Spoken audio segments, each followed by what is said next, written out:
Beauty and the Beast.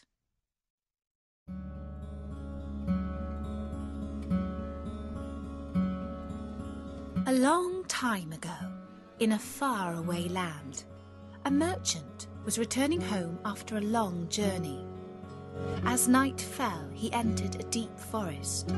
His head was full of thoughts of his 6 daughters. He had left home in summer, and now he was returning in deep winter. The most bitter sleet and snow came down, and his horse stumbled on a patch of ice. He heard wolves howling, and soon he realized that he was lost.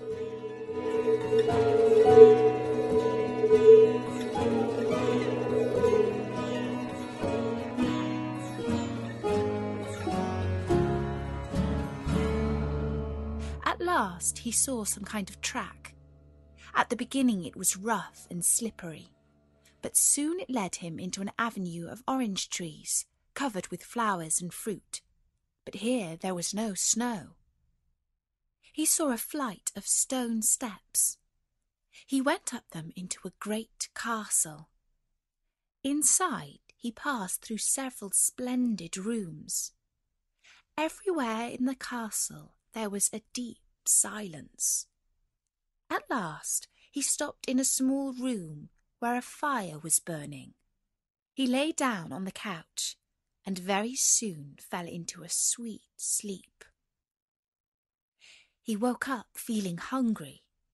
He was still alone, but a good dinner had been laid on a little table. He began to eat, hoping that he might soon have a chance to thank his kind host, whoever it might be. But no one appeared. Then he went down into the garden, and though it was winter everywhere else, here the sun shone, and the birds sang, and the flowers bloomed, and the air was soft and sweet. The path had a hedge of roses on each side of it, and the merchant thought that he had never seen or smelt such beautiful flowers. Then he remembered a promise he had made to his youngest daughter, who was so lovely that everyone knew her as Beauty. Before setting out on his journey, he had asked his daughters what presents they would like him to bring back for them. The 5 eldest wished for jewels and fine clothes, but Beauty asked only for a single rose. Now, as he stopped to pick a rose to take home to Beauty, he was startled by a strange noise behind him. Turning round, he saw a frightful, ugly beast, which seemed to be very angry and sad, and said in a terrible voice, "Who said that you could pick my roses? Was it not enough that I let you stay in my palace and was kind to you? This is the way you thank me, by stealing my flowers. But you shall not go unpunished." The merchant was terrified by these furious words. He dropped the fatal rose, and throwing himself on his knees, cried, "Pardon me, noble sir. I am truly grateful to you for your kindness. I could not imagine that you would mind so much if I took such a little thing as a rose." But the beast was still furious. He cried, "Excuses and flattery will not save you from the death you deserve." "Alas," thought the merchant, "my daughter's rose has put me in this terrible danger." And he began to tell the beast of his journey, not forgetting to mention how Beauty had asked him for a rose. "I beg you to forgive me, for I meant no harm," he pleaded. The beast thought for a moment, and then he said in a less terrible voice, "I will forgive you on one condition. That is, if you will give me one of your daughters." "Ah," cried the merchant, "what excuse could I invent to bring her here?" "No excuse," answered the beast. "She must come willingly. Go home. I give you a month to see if one of your daughters will save you. If none of them is willing to come to me, you must come back alone. And do not think you can hide from me, for if you do not keep your word, I will come and fetch you."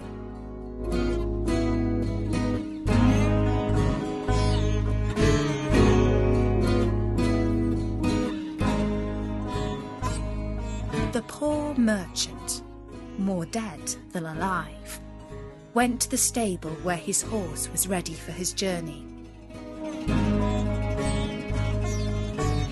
It carried him off so swiftly that in an instant he had lost sight of the palace, and he was still wrapped in gloomy thoughts when it stopped before the door of his house.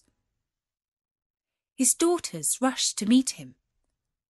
At first he told them nothing of the beast, but as he gave Beauty her rose, he said sadly, "Here is what you asked me to bring you. You little know what it has cost." Later that evening he told his family of his adventures from beginning to end, and then his daughters wept loudly. The girls were very angry with Beauty, and said to her that it was all her fault, and complained bitterly that they should have to suffer for her foolish wish. Poor Beauty said to them, "Who could have guessed that asking for a rose in the middle of summer would cause so much misery? But as I made this mistake, it is only right that I should be the one to suffer for it. I will go back to the beast with my father." When the fatal day came, she said goodbye to her sisters and everything she loved. She mounted a horse together with her father, and it seemed to fly rather than gallop. They soon reached the avenue of orange trees, where statues were holding flaming torches, and when they got nearer to the palace, music sounded softly from the courtyard. Her father led her into the little room where he had stayed, and there they found a splendid fire burning and a delicious supper set out on the table. After they had finished their meal, they heard the beast's footsteps approaching, and Beauty clung to her father. But when the ugly beast appeared, she tried hard to hide her terror, and she nodded to him politely. This clearly pleased the beast. After looking at her, he said, in a voice that might have struck fear into the boldest of hearts, "Good evening, old man. Good evening, Beauty." The merchant was too terrified to reply, but Beauty answered sweetly, "Good evening, beast." "Have you come willingly?" asked the beast. Beauty answered bravely that she had come willingly to save her father. "I am pleased with you," said the beast. "As for you, old man," he added, turning to the merchant, "at sunrise tomorrow you will go." Then turning to Beauty, he said, "Take your father into the next room and help him to choose presents for your sisters. Take everything they would wish for." Then he left them, saying, "Goodbye, Beauty. Goodbye, old man." In the next room they found splendid dresses fit for a queen, and when Beauty opened the cupboards, she was quite dazzled by the gorgeous jewels that lay in heaps upon every shelf. After choosing a vast quantity, she opened the last chest, which was full of gold. "I think, father," she said, "that gold will be more useful to you. We had better take out the other things again and to fill the trunks instead with gold. So they did this, and at last the trunks were so heavy that an elephant could not have carried them. "The beast was making fun of us," cried the merchant. "He pretended to give us these things, knowing that I could not carry them." "Let us wait and see," answered Beauty. At sunrise they went down into the courtyard, where 2 horses were waiting, one loaded with the 2 trunks, the other for the merchant to ride. And as soon as he climbed into the saddle, he went off at such a pace that Beauty lost sight of him in an instant. Then she began to cry, and she went back to her room and fell into a deep sleep. She dreamed that she was walking by a stream when a young prince came up to her and said in a voice that went straight into her heart, "Ah, Beauty, you are not so unlucky as you suppose. Only try to find me, no matter how I may be disguised, as I love you dearly. Make me happy, and you shall be happy. Be as true-hearted as you are beautiful, and we shall have nothing left to wish for."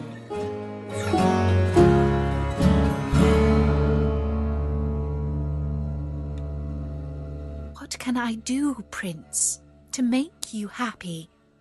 said Beauty.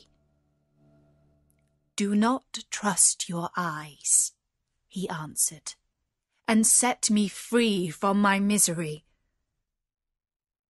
When Beauty awoke, she began to think about the charming prince she had seen in her dream.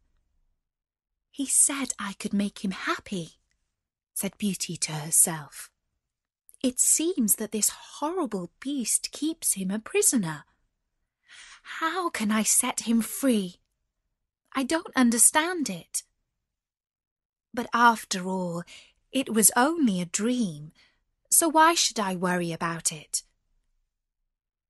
She got up to explore the castle, but she did not hear anyone or any sound, and she began to find it rather dull. Only that evening after supper she heard the beast coming, and she trembled with fear at what it might do. But he only said, "Good evening, Beauty." She answered cheerfully, and managed to hide her terror.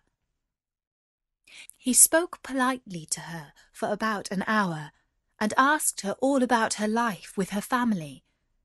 Then he said in a gruff voice, "Do you love me, Beauty? Will you marry me?" "Oh, what shall I say?" cried Beauty, for she was afraid to make the beast angry by refusing. "Say yes or no without fear," he replied. "Oh, no, beast," said Beauty hastily. "Since you will not, good night, Beauty," he said. And she answered, "Good night, beast," very glad to find that he had not attacked her. And after he was gone, she was very soon in bed and asleep, dreaming of her unknown prince. He came to her and said, "Ah, Beauty, why are you so unkind to me? I fear I will be unhappy for many a long day still." The next morning, she decided to amuse herself in the garden, for the sun shone and all the fountains were playing. When she was tired, she went back to the palace and found a new room full of rare birds, so tame that they flew up to Beauty as soon as they saw her and perched upon her shoulders and her hand. Some of them were parrots and cockatoos that could talk, and they greeted Beauty by her name. "Pretty little creatures," she said. "Oh, how I wish that your cage was nearer to my room, that I could often hear you sing." When she left, she opened a door and found that it led straight into her own room.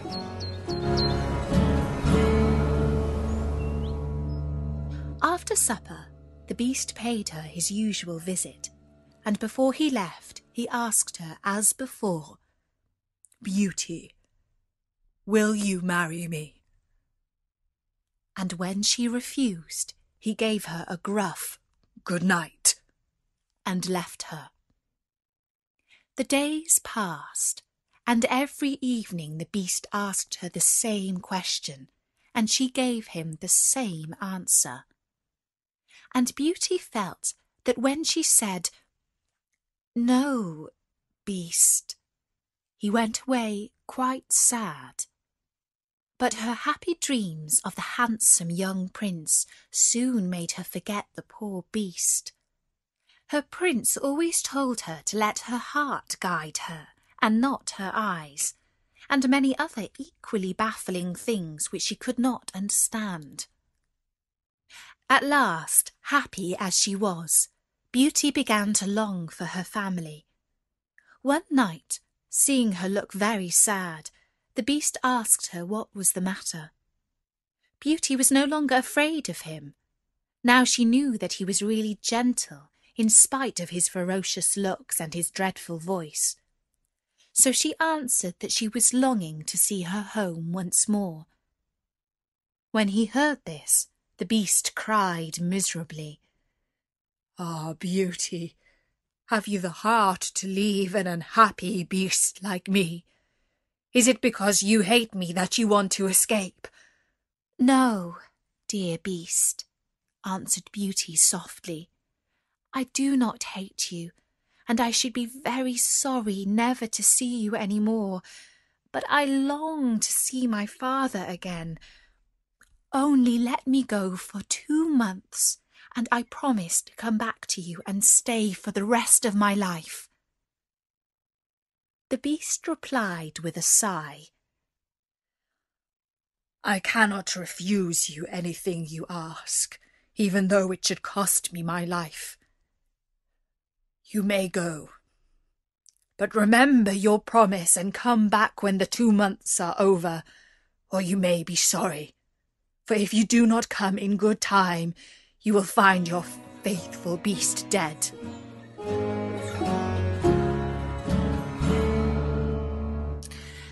That night, Beauty could hardly sleep for joy, and when at last she did begin to dream of her beloved prince, she saw him stretched upon a grassy bank, sad and weary, and hardly like himself. "What is the matter?" she cried. He looked at her reproachfully and said, "How can you ask me, cruel one?" "Ah, don't be so sad," cried Beauty.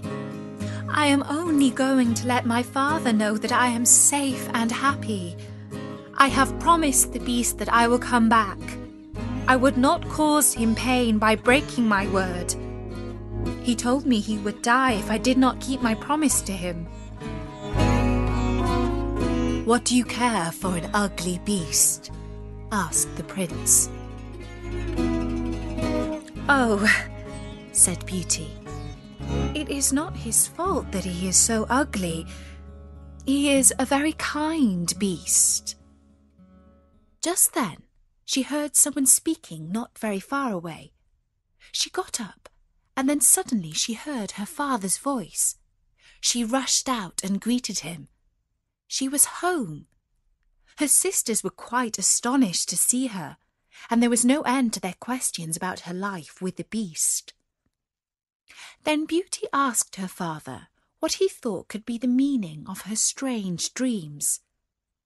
After much thought, he answered, "You tell me yourself that the Beast, frightful as he is, loves you dearly, and is kind and gentle to you.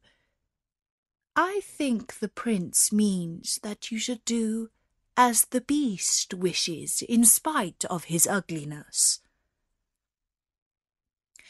But Beauty's thoughts were full of her handsome dream prince, and she could not imagine marrying the beast.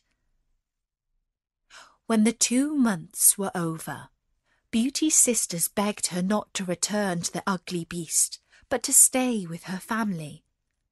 At first she could not refuse them, and she stayed on for a few days more.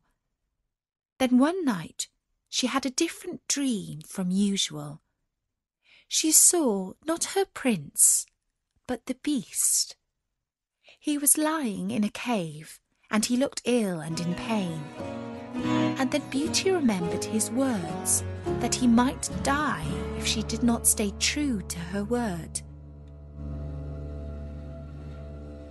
The next day, Beauty said goodbye to her father and her brothers and sisters, and as soon as she was in bed, she turned her ring round upon her finger and said firmly, "I wish to go back and see my beast again."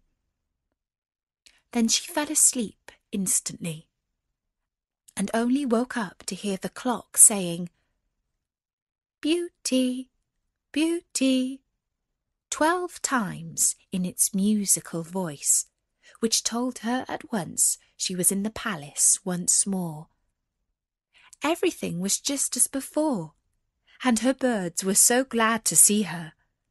But Beauty thought she had never known such a long day, for she was so anxious to see the beast again that she felt as if supper time would never come. But when it did come, and no beast appeared, she really was frightened. She ran down into the garden to search for him. Up and down the paths and avenues ran poor Beauty, calling in vain, for no one answered. At last, quite tired, she stopped for a minute's rest, and saw that she was standing opposite a cave, and in it lay the beast asleep. Quite glad to have found him, she ran up and stroked his head. But to her horror, he did not move or open his eyes. "Oh, he is dead, and it is all my fault," said Beauty, crying bitterly. But then, looking at him again, she fancied he still breathed. She fetched some water from the nearest fountain and sprinkled it over his face. Slowly, he began to open his eyes. "Ah, Beauty," he said faintly. "Now you see what happens when you do not keep your word." "Oh, beast," she cried. "I never knew how much I loved you until now, when I feared I was too late to save your life." "Can you really love such an ugly creature as I am?" asked the beast. "You only came just in time. I was dying because I thought you had forgotten your promise. But go back now and rest. I shall see you by and by."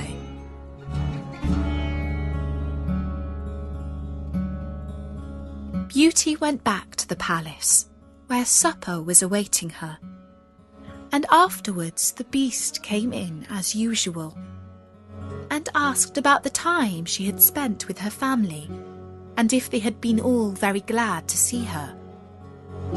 And when at last the time came for him to go, and he asked, as he had so often asked before, "Beauty, will you marry me?" she answered softly, "Yes, dear beast."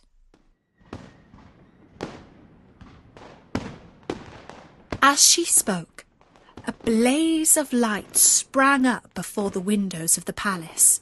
Fireworks crackled and guns banged, and across the avenue of orange trees, in letters all made of fireflies, was written, "Long live the prince and his bride."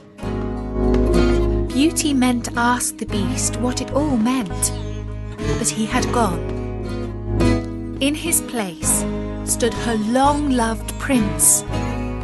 At that same moment, two ladies entered the room. Both were splendidly dressed, but one especially so. Her companion said, "Well, Queen, this is Beauty, who has had the courage to rescue your son from the terrible magic spell that turned him into a beast. They love one another, and your consent to their marriage is all they need to make them perfectly happy." "I agree with all my heart," cried the Queen, and then she tenderly embraced Beauty and the Prince. "Now," said the fairy to Beauty, "I suppose you would like me to send for your father and sisters." She did so. The marriage was celebrated the very next day, and Beauty and the Prince lived happily ever after.